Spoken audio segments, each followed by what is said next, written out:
ஜெய் ஸ்ரீ மாத்திரை நமக. ஜெய் குருதத் ஜெய் குரு பிரசரம். நமஸ்காரம். நான் கரூர்லேருந்து வல்சலா பணிக்கர் பிரசன்ன ஜோதிடர். இன்னைக்கு நம்ம மார்கழி மாத பலன்கள் ரிஷப ராசிக்கு எப்படி இருக்குன்னு பார்க்க போகிறோம். இந்த மார்கழி மாதத்தை பொறுத்த வரைக்கும் உங்களுக்கு நல்ல அதிர்ஷ்டமான மாதம் தான். ஏன்னா உங்களுடைய ராசி அதிபதி சுக்கிரன் 9ஆம் இடத்துல இருக்காரு. 9ஆம் இடம்ங்கிறது ரொம்ப ரொம்ப அருமையான விஷயங்கள். குபேரனுக்கு ஒப்பான நிதிநிலையை குறிக்கக்கூடிய அமைப்பு தான் 9ஆம் இடம் அப்படிங்கிறது. 9ஆம் இடம்ங்கிறது பேரு புகழ், இது எல்லாமே நல்ல அதிர்ஷ்டம் அப்படிங்கிறது தானாக தேடி வரும். செய்யக்கூடிய ஒவ்வொரு விஷயங்களும் நிதானத்தோட செஞ்சாலே பெரிய லெவலில் நீங்கள் பேசப்படுவீங்க.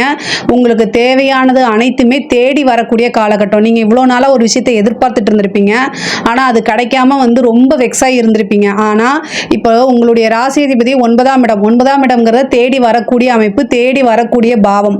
ஸோ தேடி தன்னால் ஒரு நல்ல காரியமும் நீங்கள் எதிர்பார்த்த ஒரு விஷயமும் தன்னால் தேடி வரும். 10ஆம் இடத்துல இருக்கக்கூடிய சனி தொழில் மூலிமா நல்ல ஆதாயம், அதே மாதிரி தொழில் ரீதியாக வெளியூர் வெளிமாநில பிரயாணங்கள் உறுதியாக உண்டு. இது அலைச்சல் அப்படின்னு பார்க்காம இது நம்ம செஞ்சாதான் நமக்கு நல்ல வருமானம் அப்படிங்கிறத புரிஞ்சுக்கணும். 2 கூடைய புதனும் 5 கூடைய புதனும் 7ஆம் இடத்துல இருக்காரு. பார்ட்னர்ஷிப் மூலிமா நல்ல ஆதாயம் உண்டு, பார்ட்னர்ஷிப் மூலிமா நல்ல வருமானம் உண்டு. அதே மாதிரி காதல் சம்பந்தப்பட்ட விஷயங்களை ரொம்ப கவனமாக இருக்கணும். பார்ட்னர்ஷிப் அப்படிங்கும்போது என்னன்னா, நீங்க பார்ட்னர் கிட்ட கணக்கு வழக்கு இது எல்லாமே பார்த்து இருந்துக்கங்க. பிஸ்னஸை பொறுத்த வரைக்கும் நல்ல இன்கம், நீங்க தொடங்கக்கூடிய ஒவ்வொரு விஷயமுமே சக்சஸ் ஆகக்கூடிய அமைப்புகள் தான். ஆனாலும் சனி உங்களுக்கு புதனை பார்க்குது. சனி 9ஆம் அதிபதி, அதே மாதிரி 10ஆம் அதிபதியா இருக்காரு. அவர் பாதகத்தையும் செய்வாரு. ஸோ அதனால நீங்க யாரையுமே நம்பாதீங்க, அலட்சியப்படாதீங்க. அதாவது அலட்சியப்படுத்தக்கூடாது எந்த ஒரு விஷயத்தையுமே. ஏன்னா நிறைய அமௌண்ட் வரும்போதோ அல்லது தொழில் ரீதியாக நீங்க அலையும் போதோ ஏதாவது ஒரு விஷயத்துல தான் உங்களால ஃபோக்கஸ் பண்ண முடியும். அதனால நீங்க பார்ட்னரை நம்பினாலும் ஆனா என்ன வரவு செலவு அப்படிங்கறது அந்த வார இறுதியிலேயோ மாத இறுதியிலேயோ அதை பாருங்க. இல்லை அப்படின்னா ஏமாற்றங்களுக்கு ஆளாவீங்க. அதனால மன உளைச்சல் வரும். இதெல்லாம் தேவையில்லாது தவிர்க்கலாம். ஸோ அதனால கவனமாக இருங்க. ஆனால் இன்கம் அப்படிங்கிறது ஃபுல்லாக உங்களுக்கு வரதுக்குண்டான அமைப்பு இருக்கு. உத்தியோகத்தில் இருக்கவங்களுக்கு ரொம்ப ரொம்ப சூப்பரான மாதம். 6 கூடிய சுக்கிரனும் 9ஆம் இடத்துல இருக்காரு. உங்களுக்கு என்னன்னா நல்ல நீங்க வேலை பார்க்கக்கூடிய இடத்துல நல்ல ப்ரொமோஷன் கிடைக்கக்கூடிய அமைப்பு, உயர் அதிகாரிகளால அல்லது தலைமையிடத்தினால உங்களுக்கு பாராட்டுகள் கிடைக்கும். இவ்வளோ நாளாக எதிர்பார்த்துட்டு இருந்த ஒரு விஷயம் தானாக தேடி வரும். அதாவது ஒரு சீட்டாவது மாறி உட்காரக்கூடிய, அதாவது உத்தியோகத்தில் ஒரு நல்ல மாற்றம் இருக்குது. நீங்கள் இவ்வளோ நாளாக உழைப்பு போட்டிருப்பீங்க, ஆனால் அதுக்கு உண்டான அங்கீகாரம் கிடைக்காம இருந்திருக்கும். அந்த விஷயமெல்லாம் இப்போ கிடைக்கிறதுக்கு உண்டான வாய்ப்புகள் இருக்குது. பெண்களை பொறுத்த வரைக்கும் ரொம்ப கவனமாக செயல்படுங்க. ரிஷப ராசியில் தொட்டதெல்லாமே வெற்றியாகக்கூடிய அமைப்பு தான். ஆனாலும் நீங்கள் புதன் சனியை பார்க்கக்கூடிய காலகட்டம். அது இல்லாமல் உங்களுக்கு புதன் 5ஆம் அதிபதி, மனசை காயப்படுத்துறதுக்குன்னே வெளியிலேருந்து வருவாங்க. அதுக்கெல்லாம் நீங்கள் இடமே கொடுக்காதீங்க. அவங்க எல்லாத்தையுமே தூரமாக ஒதுக்கி வைக்கிறதா நல்லது. அப்படி இல்லைன்னா நம்ம தூரமாக ஒதுங்கி போகிறது ரொம்ப நல்லது.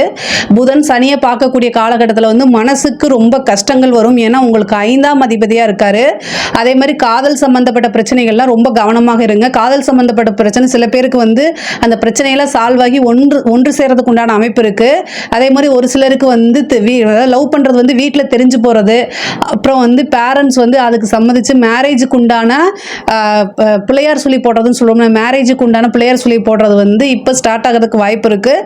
அப்படி இல்லை அப்படின்னா நீங்கள் இது வரைக்கும் வீட்டில் சொல்லலைன்னா ரிஷபராசியில் இருக்கிறவங்க இப்போ உங்கள் வீட்டில் பேரண்ட்ஸ்கிட்ட போய் கேளுங்க. கண்டிப்பாக அது சக்ஸஸில் முடிகிறதுக்கு வாய்ப்புகள் இருக்குது. அதே மாதிரி 8ஆம் இடத்துல உங்களுக்கு சூரியன் வரக்கூடிய காலகட்டம். 4 கூடையவர் 8ஆம் இடத்துல இருக்காரு. அப்போ நீங்க வண்டி வாகனங்கள்ல போகும்போது ஜாக்கிரதையா இருக்கணும். 4 கூடைய சூரியன் அஷ்டமத்துல இருக்குதுங்க. அஷ்டமஸ்தானம் அப்படிங்கும்போது கொஞ்சம் கவனமாக இருக்கணும். வண்டி வாகனங்கள்ல போகும்போது கவனமாக போங்க.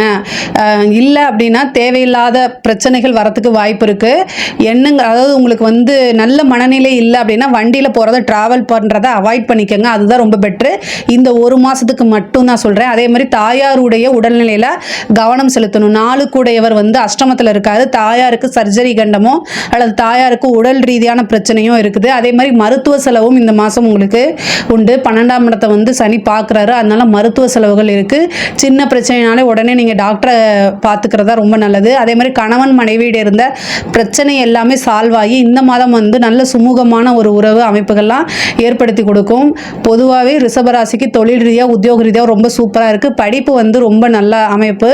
முன்பை விட படிப்பில் நல்ல ஆர்வம் காட்டுவீங்க. அதே மாதிரி படிக்கக்கூடிய குழந்தைங்களுக்கு வந்து நல்ல ஞாபகத்திறன், நல்ல முன்னேற்றம். அதே மாதிரி காலேஜ் படிக்கக்கூடியவங்க, உயர்கல்வி படிக்கிறவங்களுக்கும் இது நல்ல மாதம் தான். நல்ல வளர்ச்சி, நீங்கள் வந்து எதிர்பார்த்த ரேங்க் எடுக்கக்கூடியது. அதே மாதிரி படித்து முடித்தோன்னே உங்களுக்கு கேம்பஸ் அட்டன் பண்ணுங்கள். கண்டிப்பாக வந்து ஒரு நல்ல அமைப்புகள் உங்களுக்கு இருக்குது. இன்டர்வியூ அட்டன் பண்ணிங்கன்னா வேலை உங்களுக்கு கன்ஃபார்மாக கிடைக்கும். இந்த மாதம் வந்து ரொம்ப அருமையாக இருக்குது. இந்த மாதம் வந்து திடீர் அதிர்ஷ்டம் அப்படிங்கிறது இந்த மாதம் உங்களுக்கு இருக்குது. ரிஷபராசியை பொறுத்த வரைக்கும் இது ரொம்ப நல்லா இருக்குது. பெண்களுக்கு வந்து ரொம்ப ரொம்ப அருமையாக இருக்குது. கலை சம்மந்தப்பட்டவங்களுக்கு வந்து திடீர்னு ஒரு அதிர்ஷ்டம் இருக்குது. எதிர்பார்த்துருக்கே மாட்டீங்க. ஒரு பெரிய விருது, பாராட்டு, இது எல்லாமே கிடைக்கும். நல்ல இன்கம் வரக்கூடிய மாதம் தான் கலைத்துறையை பொறுத்த வரைக்கும். அரசாங்கத்தில் இருக்கவங்களுக்கோ அல்லது அரசியல் துறை சார்ந்தவங்களுக்கோ இது வந்து சூப்பரான மாதம் தான். திடீர்னு ஒரு அதிர்ஷ்டம், அதாவது நாளுக்குடைய சூரியன் வந்து அஷ்டமத்தில் இருக்கனால திடீர்னு ஒரு பெரிய அதிர்ஷ்டம் காத்துட்ருக்கு. அதே மாதிரி 11ல் ராகு இருக்குது. தொட்டது எல்லாமே சக்ஸஸ்ஸு. இன்கம் பல வகையில் இருந்து வரக்கூடிய மாதமாக தான் இருக்குது. உங்களுக்கு மார்கழி மாதத்தை பொறுத்த வரைக்கும் ரிஷபராசிக்கு ரொம்ப ரொம்ப அருமையாக தான் இருக்குது. இதில் ஏதாவது சந்தேகங்கள் இருக்குது அப்படின்னா கமெண்ட்ஸில் கேளுங்க, நான் கண்டிப்பாக ஆன்சர் பண்ணுறேன். நம்மளுடைய சேனலை லைக் பண்ணுங்கள், ஷேர் பண்ணுங்கள், சப்ஸ்கிரைப் பண்ணுங்கள். நன்றி, வணக்கம்.